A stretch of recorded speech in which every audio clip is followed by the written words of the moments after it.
up rotting they brain until the early hours of the morning.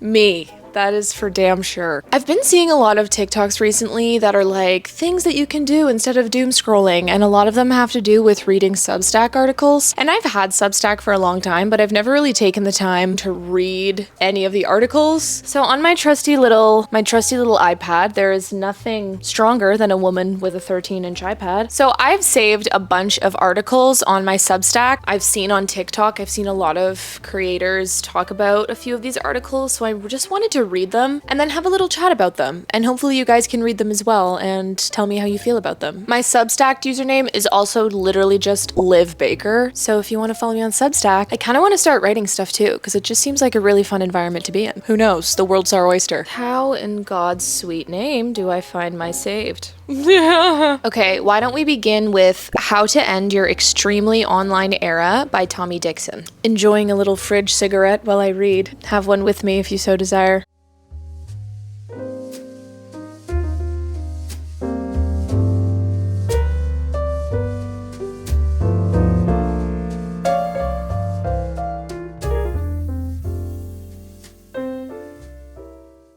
Okay, I just finished the first one, and immediately, wow, I have a few thoughts that I wrote down and I would like to share because I think that was actually the perfect one to start this video with. This article really just touches on, as you know, our addiction to social media and to our phones and to TV and to everything, and how literally nothing that we see is really for us. It is shown to us by big corporations to pretty much brainwash us and to take our attention from us and waste our time, essentially, so that other people can make money off of us, okay? There was a great quote in it that was like, if there is no price to something, the price is you. And I think that means if there's, you know, something's like free subscription, 14-day free trial, it's you, babe. You are what they are gaining. Your attention, your time, your energy, all of that is being stolen from you at all times. Okay. This also was really interesting from the perspective of me being in drama school and us trying to unlearn all of the habits that we have developed as human beings throughout our lives. Here's a quote from the article. With constant stimulation, you never have time to hear your thoughts or feel your feelings. In a world afraid of quiet, it's easy to get lost. Isn't there a line about that? About how all of man's problems stem from his inability to sit quietly in a room alone with himself? In one of the first weeks of school, we literally had to stand in silence in a circle for 2 whole hours. And this is going to sound absolutely crazy. Around 40 minutes,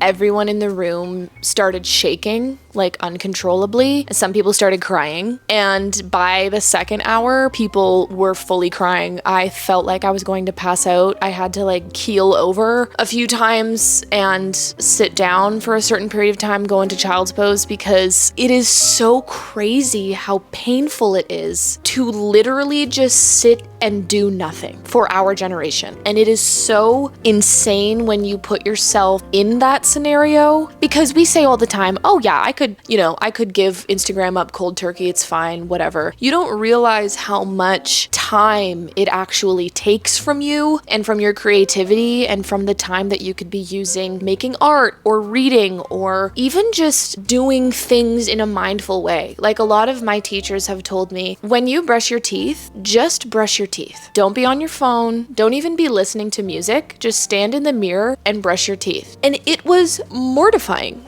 the first few times I did it. But now, as I've been trying to be more and more conscious about how I spend my time and how much time I spend on social media, it has made such a crazy impact. And I find joy in doing mundane tasks more. Like, it's no wonder that everyone's so depressed and on prescription drugs now. Well, that's a whole other video. Okay. Here's another quote. Because there is no space for your conscience to talk to you, to tell you things you don't know about yourself. There is no space to ask questions about yourself, inquire about yourself, interrogate yourself, wanting to know your own deepest secrets. The things you dislike so much, you don't even think about anymore. And I've been really struggling lately because I've been kind of going through a personal situation with someone in my life who I really, really like. And yes, ladies and gentlemen, another boy. Okay? But you know when you really like someone and you just get kind of psycho, insane, crazy for a bit, and you feel like you can't sit still and you want to constantly distract yourself? I've gotten better now, but the first month that I was talking to him, I genuinely was just freaking out. Not physically and not to him, but in private, and I literally could not be alone in terms of I had to be on my phone all the time. I had music playing, maybe an audiobook going. I had my guitar, I was playing my guitar. I was I cannot let my brain conjure one single thought or else I will go crazy. And since then I've been really trying to just be no, let's sit in this feeling, and instead of directing this energy into going on my phone or doom scrolling, let's direct this energy back to me. So, maybe let's do a meditation where I sit and I just really take the time to feel all these uncomfortable feelings, because that's the only way to let them go. And it's so hard and it's so painful, but it really is the only way to let them go. And this was near the end of the article. I thought this was a beautiful quote. But if there is any way, any hope of feeling seen, it will not be found on a screen, but in the real relationships we find ourselves in. Those difficult, lumpy, sometimes annoying things that take constant work and care and attention to keep alive. Only through the discipline of tending to the relationships that have been placed in our lives, like they're a garden, like they're an infant in need of our care, can we begin to poke our finger through the mask that the other wears and see the broken and hidden things that wake compassion, that make our broken and hidden things seem not so broken and not so in need of being hidden. That's the only place, really, where love can grow, in between the cracks in the mask. Anyways, guys, read that article. Wow, what a beautiful, beautiful article. I'm gonna not retweet. I'm gonna restack that. The next one, let's see. This one has a really funny title and I really, really want to read it. This one is called Everybody Wants to Do Ayahuasca, but Nobody Wants to Do the Dishes. And this is by Erin Nystrom.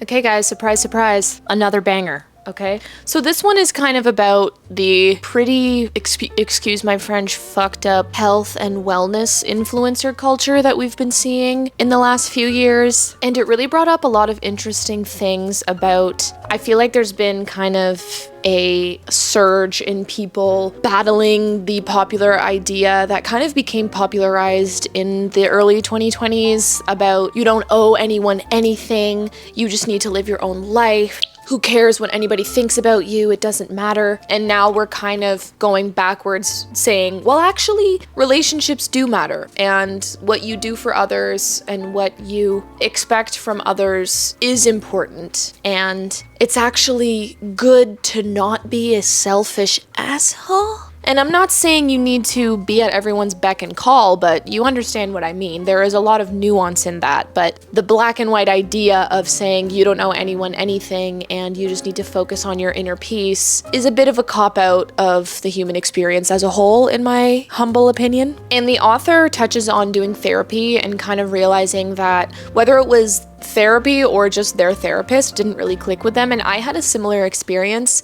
I think therapy is so important, and I personally think everyone should try therapy. Whether you think it's for you or not, I think that it can have great benefits. But they had a very interesting quote saying the reason that they didn't really jive with it a lot was seeing the human condition as a pathology, one that must be snuffed out, polished, and made presentable to the world, didn't sit well with me. I felt like every thought, feeling, and action I had was fundamentally wrong. And I think that is so interesting because when I think about therapy, I think fix me, make me happy because what I'm feeling is wrong. When in reality, the human condition is just experience. It's not you need to be happy or you need to be sad at any given moment. It's just that these things happen, and that is just the regular human experience, God forbid. And that doesn't mean that it's wrong, and that doesn't mean that therapists are saying that it's wrong, but you go on TikTok and what is it? It's literally just, you need to get out of this riff, girl. You need to start meditating and everything will change. If you say these words 5 times fast in front of a mirror and jump up and down and jiggle it a little, then you're gonna wake up with $5 million in your bank account. That's just not how it works. At least I don't think so. I'm not the cops, okay? If you do what you want to do. But for me, that doesn't really work for me. I haven't woken up with $5 million in my bank account yet. Okay? I reject the incessant pathologizing of the negative aspects of human experience. Maybe you're not depressed. Maybe you're just sad. It's okay to be sad. It's a thing you're going to feel as a person on this earth, guaranteed. By attempting to erase our experiences, or conversely, by giving them way too much gravity, we erase all of the juicy parts about being alive. Hey, are you depressed? Or do you just need to go outside? Or get off your phone? Or go to have a coffee with a friend? And I'm not trying to belittle people who actually are traumatized and do need therapy, because that is definitely a real thing. But I do feel like everyone has this need to try and erase the bad parts about themselves. But baby, if the sky wasn't dark, you wouldn't see the stars, okay? Also, this interesting need for our human brain to be able to categorize everything, even when it's things that we shouldn't categorize. I think the crazy dichotomy of being alive is we were given these brains that want to be able to organize everything and put everything in a box. But unfortunately, our emotions that we also have cannot really be put in a box. And so we all are kind of just these walking oxymorons. And it's so interesting, but so frustrating at the same time. But let it be frustrating, you know? Let it be frustrating. Anyways, 5 stars. Love that one too. Imagine my mic wasn't on this whole time. Should I do ASMR? I don't know. Like and subscribe, and your crush will text you in 10 minutes. Use this sound to claim. The burp is coming. Ugh, I actually am so excited to read this one because I talk about this all the time with my friends, because I feel this with such an intense, visceral depth that I'm just excited to see how other people put it into words. This one is called The Hunger to Be Everything, and the author is Amber from Ode to a Poet. First of all, this was so disgustingly beautifully written. That was a compliment, by the way. It was so beautifully written. I think it's this Substack channel is supposed to be more like poetic and stuff, and it definitely was. That was gorgeous. Amber, congratulations to you, sister. But I think we all have experienced that feeling of wanting to be everything, wanting to do so many things. Like, if it was up to me, I would be an actor, a YouTuber, a writer, a dancer, a traveler, a scientist. There's so many things that I want to do in life, and I think this is all touching on social media in a way, because we all have heard of the illusion of options. And that's not just in terms of dating apps or even just dating, but just with everything, you know? Like, people always say, oh, there's never been more opportunity now. You have so many chances, so many doors you can walk through, so many experiences to be had. And although in so many ways that is a good thing, it is also debilitating, because it's like, which one is the right one? And this also goes back to our brain's need to categorize things. What is the right path? What will bring me the most happiness, wealth, abundance out of all of these paths? Tell me which one.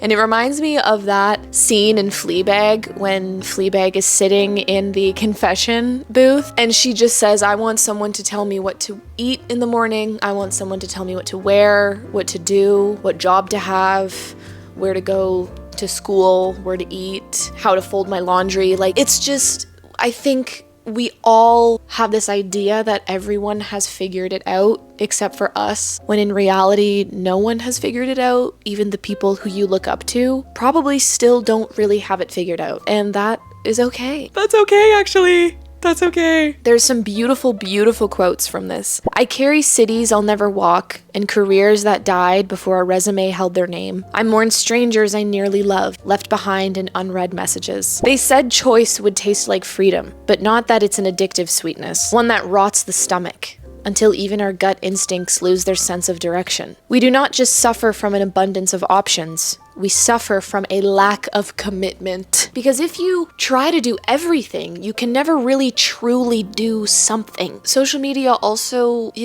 tries to give you, the most practical, the most optimal management of your time and your energy, and how to divide your energy into all these different facets so that you can multitask effectively. Multitasking is not real, okay? I don't think so, at least. In my experience, multitasking does not help me. It's not real. It just makes things worse, and it doesn't actually cause me to do something effectively. The last quote I'll share is, "Let go of the performance. The great myth was that you had to earn your aliveness, but you don't. You never did. You are in this very moment, unfolding." So does that answer the question of, hey, what should I do? What should I be when I grow up? No. But I think it helps you realize that maybe that's the wrong question to ask. The next one I'm gonna read is called "When You're Choosing a Life Partner, Think Beyond Romance." And this is written by Gore from Mixtapes by Gore.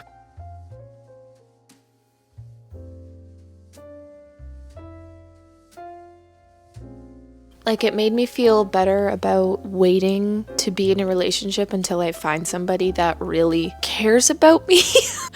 The bar is in hell. But that's the wrong thing to say. I mean, somebody who's aware, who is emotionally aware enough to understand that love doesn't necessarily mean this crazy passionate thing, which it can be at first, and that's great. But having enough wisdom to understand that that is not what relationships are like forever and ever, that is just hogwash, as Shakespeare would say. Here's a quote: "Because that's what life becomes, a series of ordinary moments, and who you choose will decide whether those moments feel like comfort or confinement." And it reminds me of this quote from Michelle Obama.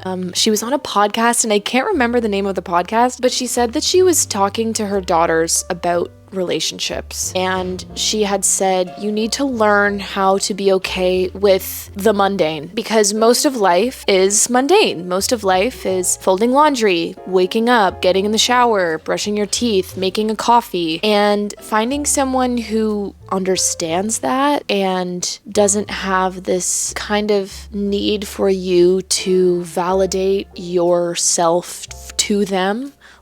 That's not what I'm trying to say. In the sense of someone who is always looking for you to provide them with something in order for them to stay, which is not what relationships should be. Relationships are just two people existing beside each other, deciding every single day that they are going to exist beside each other and live alongside each other. And that doesn't necessarily mean it has to be this crazy passionate thing all the time, because it's not, and it's not going to be that. And I think a lot of people get that wrong and make mistakes, and that's okay. And I really love this quote because I really resonate with this, because for a long time I was the most important thing is to have common interests and to have things in common. And the quote says, "I used to think that the most important thing was to have common interests, that if two people liked the same books, the same kinds of movies, or shared a favorite city, love would somehow sustain itself. But I've learned that it's not about that. It's about being similar in kindness, in the way you treat people, in the way you hold space for their flaws and for your own. It's about how you deal with anger, not just whether you yell or stay quiet, but whether you choose to return to each other when the heat passes. It's about patience, that delicate, invisible thread that keeps people together when everything else begins to fray." And perhaps that's what we forget when we talk about love, that it's not supposed to be flawless. Your partner will make mistakes. They will break your heart in small human ways. They will forget things that matter to you. They will say things they don't mean. They will come undone in front of you, and you'll do the same. That's what intimacy really is. Not the illusion of perfection, but the permission to be imperfect and still be loved.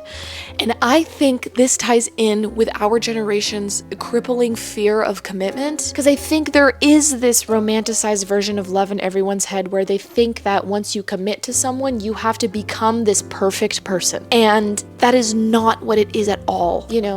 I've heard every excuse under the sun. Oh, I'm just really busy. I'm just really stressed out. I'm just really this. I'm really that. I'm that is what being a human being is. If you think that that's all gonna go away and then you'll get into a relationship and never have to do any of that again, you're wrong. That's the thing that boggles my mind. I'm that is the point of a relationship. You go through these things together. You have a friend that is there to support you through you being crazy busy, through you being stressed out, through you being confused and scared. We're all scared. I'm scared. I know you're scared. Okay? Everybody's scared, but that's just it. Like, be scared together. And that's why, as the author states, it's so important to find somebody who not necessarily has everything in common with you, but at least has basic human values in common with you. The notion that, yeah, you're not a perfect person, and I don't always love you so much. Sometimes I might even dislike you, but that's okay, because I understand that we'll wake up tomorrow and we'll still be here together. Chat, am I cooked? I think I'm going to leave it at that today. Thank you guys so much for watching this video. My name is Livy. My socials are Olivia Lloyd Baker, and my bookstagram is Livy's Lib. My Goodreads and Fable are both Livy's Lib as well. And follow me on Substack, because I think I'm going to start using it a lot more. My username is Livy Baker on Substack. And yeah, if you're in a reading slump or just feeling slumpy about life in general, I would recommend going on Substack and just reading up on some cutesy little articles that people just like you and I typed up in their little beds in whatever situation they found themselves in their lives. Because it's really great, and it's really nice to know that there's people out there that feel the way that you do, and you're not alone. So that's great. I hope you guys have a wonderful rest of your week. Make sure you like and subscribe if you liked or subscribe to my ideas. Don't know where I was going with that one. Make sure to leave a comment of which article was your favorite, or if you have any more Substack article recommendations that you'd like me to read, because I would love to receive those, because I want to start reading a lot more of these. And let me know if this is the kind of video that you guys like if you would like me to do more Substack article review type things. Because I really like doing this. It was really nice. Love you guys. Talk to you later.